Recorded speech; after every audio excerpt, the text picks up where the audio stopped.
Olá, muito boa tarde para você. Começa agora o Agrimercado, o mercado agrícola no meio do dia. Aqui no AgroMais, o canal dedicado 24 horas à agroinformação. Eu sou Simone Garcia e fico com você nesta meia hora.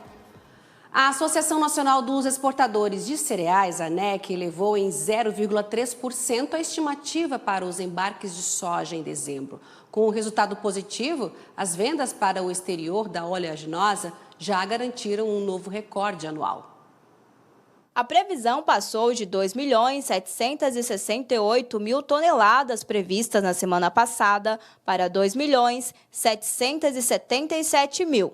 Assim, a entidade passou a estimar que o Brasil encerrará 2021 com exportações totais de 86 milhões de toneladas de soja, cerca de 5,6% a mais que no ano passado, garantindo um novo recorde histórico.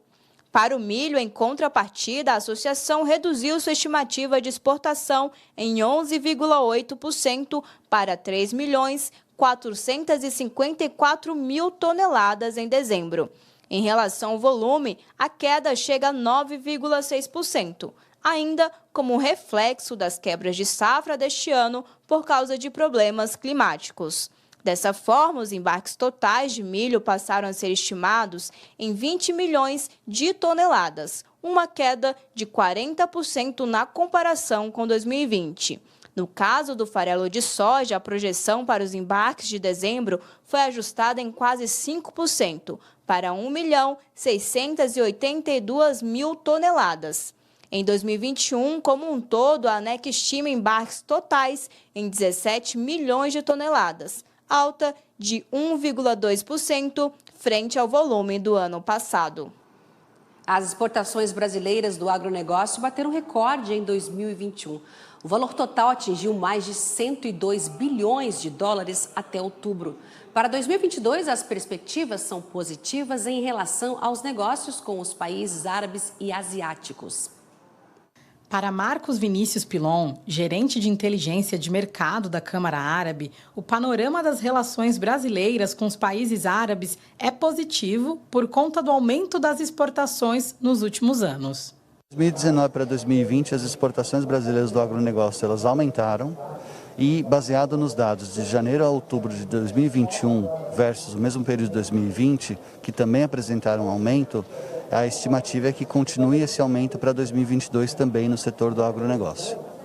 O presidente binacional da Câmara de Comércio e Indústria Brasil-China, Charles Tang, também acredita que a demanda chinesa vai continuar forte, muito por conta do crescimento contínuo do gigante asiático.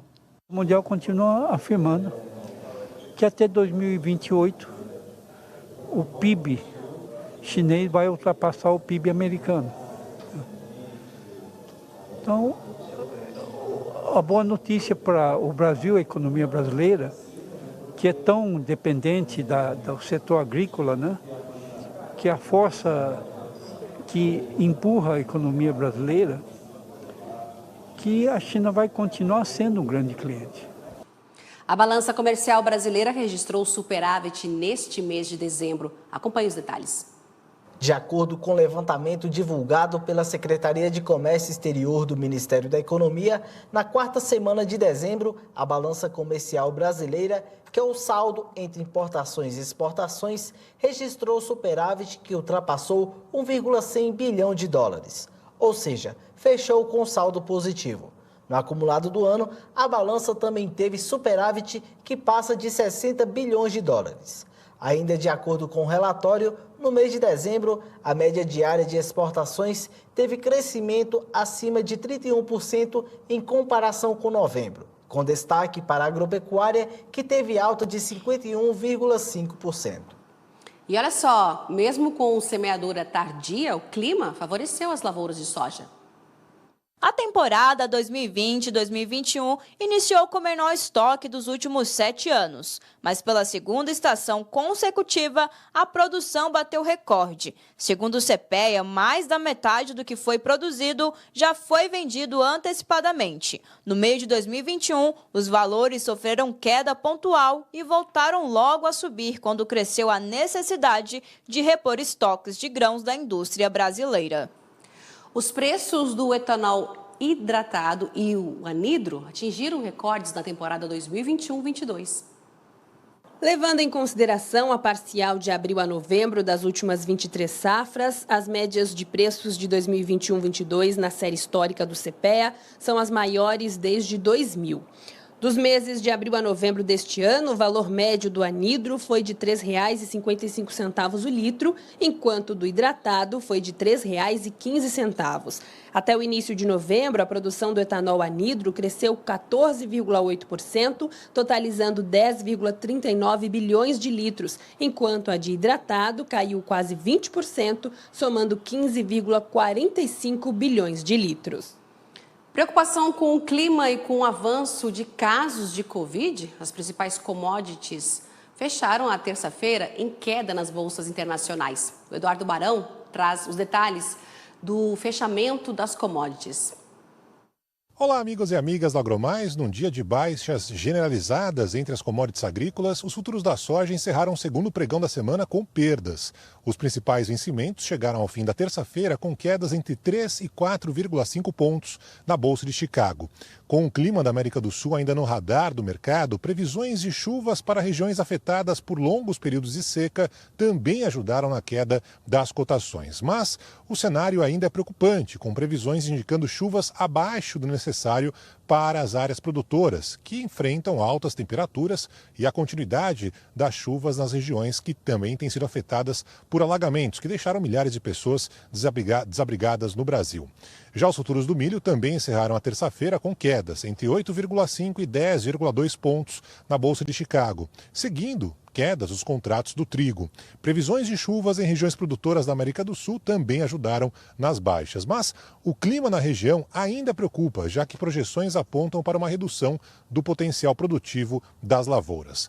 Já os futuros do café arábica aprofundaram as perdas no segundo pregão da semana, com preocupações sobre os possíveis impactos com o avanço da pandemia de coronavírus, já que novos casos bateram recorde em todo o mundo nessa terça-feira, mais de 1 milhão de casos no planeta. O mercado monitora as restrições impostas, temendo que elas possam afetar a demanda pelo café. Aqui na Bolsa de Nova York, os principais vencimentos fecharam o dia com quedas entre 145 e 165 pontos. De Nova York, Eduardo Barão para o AgroMais. O Ministério da Agricultura, Pecuária e Abastecimento e a Agência Nacional de Assistência Técnica e Extensão Rural, a Anater, vão disponibilizar 15 milhões e meio de reais para financiar projetos de qualificação técnica idealizados por estudantes e alunos recém-formados em cursos de ciências agrárias. As informações agora com Larice de Paula. As inscrições para o programa Agro-Residência já começaram e vão até o dia 15 de fevereiro. O MAPA e a Anatel lançaram mais 4 editais que vão beneficiar projetos de estudantes e alunos recém-formados de cursos de ciências agrárias. O objetivo é inserir esses jovens em um ambiente real de trabalho, mostrando as atitudes necessárias ao exercício profissional agrícola. O valor da bolsa paga para os concursados será de R$ 900 a R$ 1.200, com uma carga horária de 40 horas semanais. O professor orientador também terá benefício de custo. No total, os editais do Agro-Residência com contrato da assistência técnica e extensão rural somam 53,6 milhões de reais. Todas as áreas rurais do Brasil serão beneficiadas. E você pode conferir os detalhes no site do Ministério da Agricultura ou da Anater. E a indústria de cana-de-açúcar está otimista, viu, em relação à nova safra e espera que a volta das atividades econômicas estimule, então, o crescimento do setor para o próximo ano. A safra de cana-de-açúcar começa em março de 2022. A expectativa do setor sucroalcooleiro é que o próximo ano seja positivo, com bons resultados tanto no campo quanto na indústria. Elas continuam positivas, né? O açúcar, o mercado já está pré-fixado, o mercado já está vendido a um preço aí quase próximo a 20 centos de dólar por libra-peso. Então, grande parte da nossa cana, que é destinada ao açúcar, o preço está dado. Do ponto de vista também do etanol, sem dúvida alguma, O preço do petróleo não há sinais de grandes alterações, câmbio não há sinais de alteração, mudança na política de formação de preço da gasolina para o consumidor também não tem grandes alterações, que vai de novo trazer para o etanol também bons preços, né? O setor está otimista com a retomada gradual das atividades econômicas. Este cenário deve impulsionar os mercados de açúcar e etanol como um todo em 2022. Olha, primeiro que a gente tenha condições de saúde pública melhores do que a gente experimentou nesses 2 anos. Esperamos aí um efetivo fim da pandemia e com isso a vida voltando ao normal e as pessoas poderem se locomover mais, mas se locomover de uma maneira sustentável e podem fazer isso no Brasil com etanol. A relação aos produtores de alho, batata e tomate caiu no Paraná. E quem traz os detalhes é Larissa de Paula. De acordo com a Companhia Nacional de Abastecimento, a CONAB, com o início da safra e a maior oferta no mercado, os preços pagos para os agricultores ficaram mais baixos. O alho, por exemplo, teve uma queda de 41,8% em novembro com relação a outubro, a maior baixa já registrada. Os preços para os produtores de tomate caíram em torno de 37,8% e a batata 20,6%. Essa redução não tem reflexo nos supermercados, já que a batata e o tomate ficaram mais caros para o consumidor. E os produtores de raízes vão terminar o ano com alta no preço das vendas. O inhame com 30,51% e a mandioca com 21,97%. E essa elevação é causada pela diminuição desses produtos no mercado. Estudos relacionados aos alimentos geneticamente modificados têm crescido nos últimos anos. Nesse sentido, a Embrapa Suínos e Aves realizou então uma série de palestras virtuais sobre xenotransplante. Leandro de Souza acompanhou e explica os detalhes pra gente. Muita gente não sabe nem do que se trata. Eu te disser que você vai comer carne de porco transgênica, o que tu pensa? Nem imagino que seja. Se eu disser, vamos comer ali uma carninha, um animal geneticamente modificado, o que você pensa? Não iria. Não iria? Não. Deveria sim. As pesquisas com alterações genéticas em animais de consumo extensivo, como os suínos e as aves, vêm garantindo melhoria da qualidade dos produtos para os consumidores e maior rentabilidade aos produtores. E com uma vantagem. Sabe o que é xenotransplante? Também não. Xenotransplante? Não ouvi falar.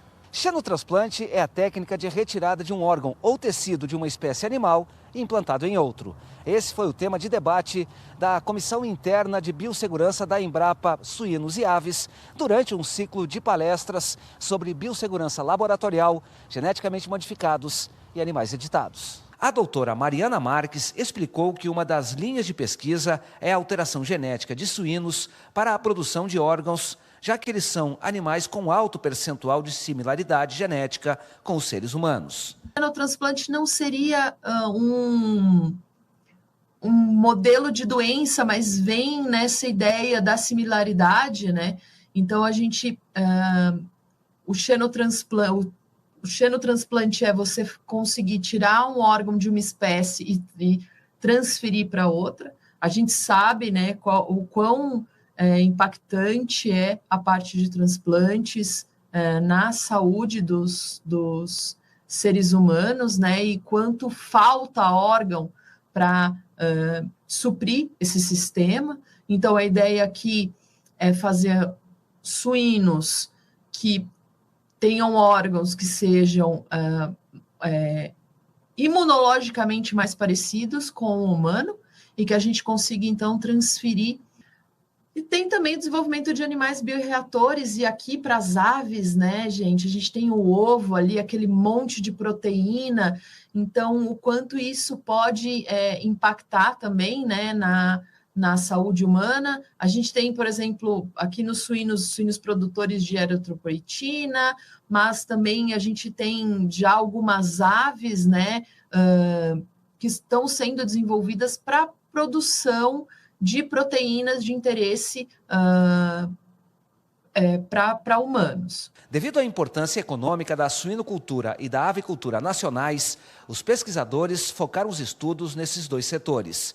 Por meio de alterações genéticas, os mamíferos e as aves podem ganhar resistência a doenças, melhorar o desempenho e reduzir até mesmo o impacto ambiental. Tem suínos que eles têm superexpressão de lactoalbumina, então tem uma quantidade maior de lactose no leite e de produção de leite. Com isso, os leitões são mais viáveis, eles têm um melhor desenvolvimento. Para aves, então, a exemplo do que a gente tem, né, ali com os suínos com a Pierce, a gente tem algo muito parecido com a influenza aviária, né, o que acontece, né, semelhante com as aves, né, então a gente tem esse impacto também econômico da influenza aviária, então também já se desenvolveram animais aqui, no caso, elas têm, mas elas não transmitem, né? Então, a gente consegue mais rapidamente limitar o desenvolvimento da doença e também, então, aqui vários exemplos, né, de como a gente conseguiria fazer animais geneticamente editados, modificados ou até transgênicos, que melhorariam, então, auxiliariam o melhoramento genético. A doutora Karina Gutierrez, que trabalha em um centro de pesquisa no Canadá, mostrou que lá as alterações genéticas promovidas em salmões reduziram o tempo de produção. Por exemplo, o salmão transgênico, então todo mundo já sabe o que acontece, eles inseriram um gene, né, um regulador, o promotor do crescimento do salmão, ele só é ativado durante os meses mais quentes, então primavera e verão. Então o salmão normal, ele demora em torno de 3 anos para chegar na mesa do consumidor. Esse salmão transgênico que foi modificado, ele tem esse gene, o promotor do gene do crescimento dele é tirado da truta. Então, a truta cresce durante o ano inteiro. Então, o que aconteceu? Quando eles criaram esse salmão transgênico, ao invés desse salmão transgênico demorar 3 anos para chegar na mesa do consumidor, ele chega na mesa do consumidor em torno de 1 ano e meio após o nascimento. Então, reduziu o tempo de criação pela metade, né? Com isso, aumentando ainda mais a cadeia de produção alimentar. Então, esse salmão transgênico já foi desenvolvido há muitos anos, ele foi aprovado para consumo em 2015, mas em 2021, então esse ano que vocês podem ver em novembro de 2021, foi a primeira vez que o salmão transgênico foi produzido e foi vendido aqui no Canadá. E para aqueles que acham que a transgenia ou a mudança genética de animais é perigoso, a doutora, que é especialista na matéria, esclarece. E a gente sabe que as regulamentações para pesquisa, elas são um pouco diferentes do que realmente vai ser aplicado para a produção, né? É diferente a gente produzir um animal para estudar uma função gênica, estudar uma resistência à doença, mas a gente sabe que o caminho que ele trilha entre a pesquisa até ele chegar no mercado, né, para o consumidor, é infinitamente maior e diferente, né? Então, quando a gente está falando de produção, de realmente trazer um produto, né, trazer um animal editado para o mercado, para realmente a mesa do consumidor, esse processo é muito diferenciado. Então, existem muitas mais restrições, né, no uso desses animais para a produção. Você sabe dizer quais são as flores mais queridas e também mais procuradas para as festas de fim de ano? A repórter Regina Dourado foi até Olambra, no interior de São Paulo, para descobrir. Confira.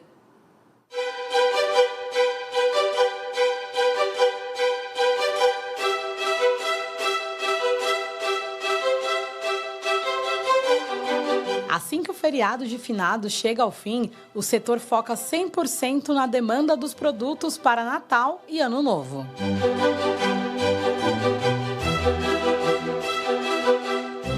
Entre eles temos as tuias, as poinsettias, antúrios, calanchoês muito usados para decoração, flores de cortes como rosas, austromélias, folhagens, né? Produtos verdes, plantas verdes para fazer composição de decoração e de arranjos. Temos uma infinidade e uma grande gama de opções de produtos para esse período. Datas comemorativas exigem diferentes tipos de decoração, como é o caso do Natal e do Ano Novo, que tem flores tradicionais e muito aguardadas para brilhantar ainda mais as festas.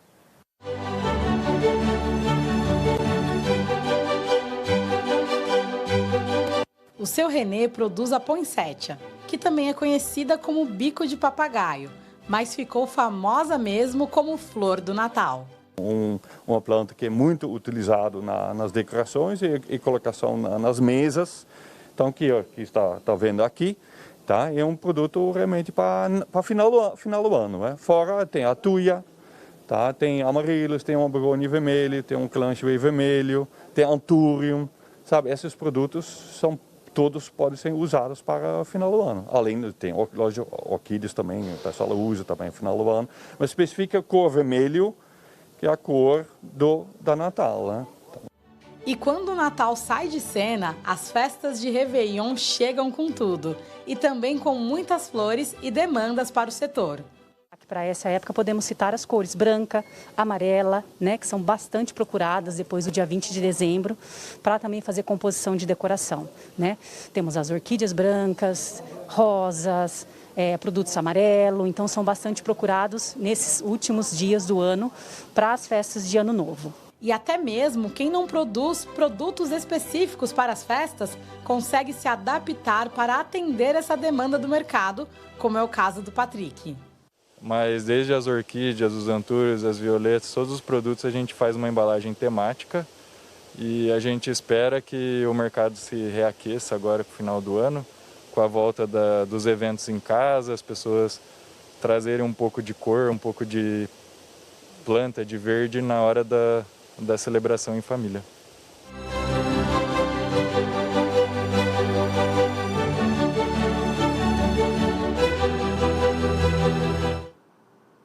E olha só, as festas de fim de ano estão impulsionando as vendas no setor de espumantes. Ele é uma das estrelas das ceias de Ano Novo. Porém, com a falta de insumos, garrafas de vidro e papelão, os espumantes estão escassos para o abastecimento dos mercados.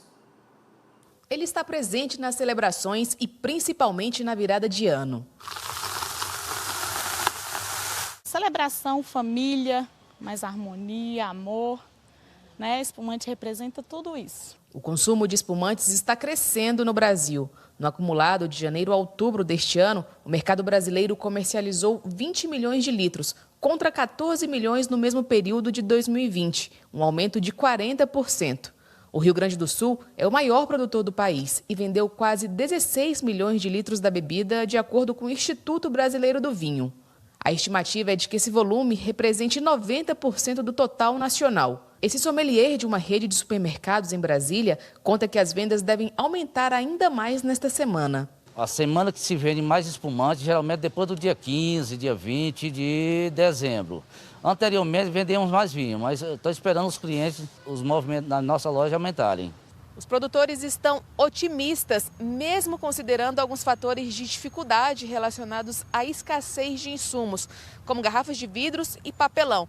Em 2020, a venda de espumantes caiu devido à pandemia, mas neste ano, de janeiro a setembro, com o retorno dos eventos e a aceleração da imunização, trouxeram forte impacto na comercialização da bebida. Passamos por desafios com relação à compra das garrafas, que a gente ainda sofre com a baixa produção ali, tudo que aconteceu em função da pandemia, né? Então, as empresas reduziram a sua produção do vidro e houve um aumento na demanda de vinhos e espumantes no mundo inteiro. Então, sim, foi muito positivo esse final de ano, né? E a gente espera que o brasileiro continue valorizando o produto nacional e conhecendo cada vez mais. A desvalorização do real frente ao dólar também ajudou no aumento das vendas dos espumantes brasileiros, já que os produtos internacionais seriam opções mais caras. O setor também comemora o resultado nas exportações. De acordo com a União Brasileira de Vitivinicultura, as vendas de espumantes tiveram uma aceleração de quase 36%, atingindo 869 mil litros. O Vale São Francisco e o Rio Grande do Sul exportam. Os melhores espumantes que se destacam, são premiados, eles jogam para outro país. Não digo que no Brasil não fica alguns, mas a maioria são exportados. O Agrimercado fica por aqui. Muito obrigada pela sua companhia. Mas eu estou voltando daqui a pouquinho, viu? Com a segunda edição do Agro Notícias. Então, até lá.